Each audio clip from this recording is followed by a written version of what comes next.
Hi there, this is Jacob Nash, and this is a review of Module 62, Dynamics of Intelligence.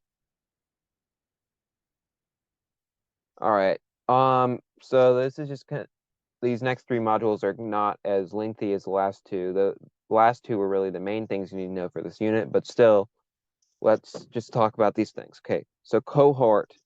What is a cohort? This is just a group of people from a given time in simple terms. But we just use this when we're studying groups of people. So this cohort of people, this group of people. Crystallized and fluid intelligence. We may have already talked about this before, but this is crystallized intelligence is just something an intelligence that increases with age. So as you get older, you have a higher crystallized intelligence. This is the accumulated knowledge and verbal skills. You might be able to think of this like, oh, it crystallizes as you get older. Like, that's just what I imagine. So Bruce's last name is Nolan. So just kind of simple things that you know. Like, think about what your grandma knows.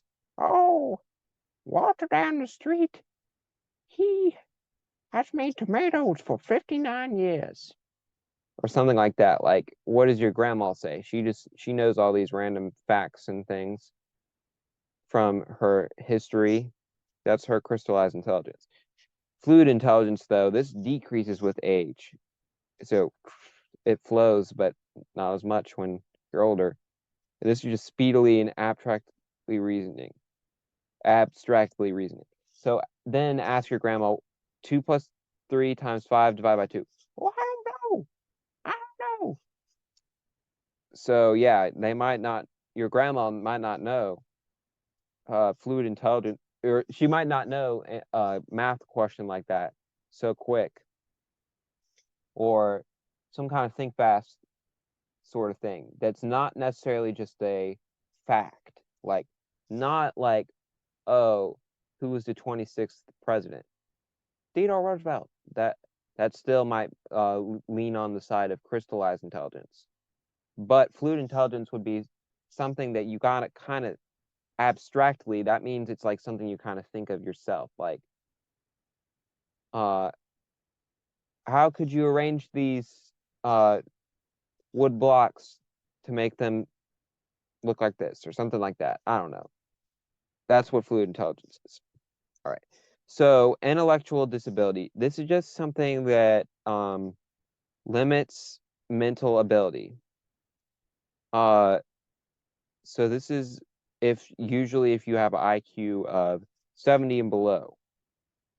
So we have Down syndrome. This is a intellectual disability due to an extra chromosome 21. That's what causes it. But depending on the situation, people with Down syndrome are not able to do as much as other people, as you may know.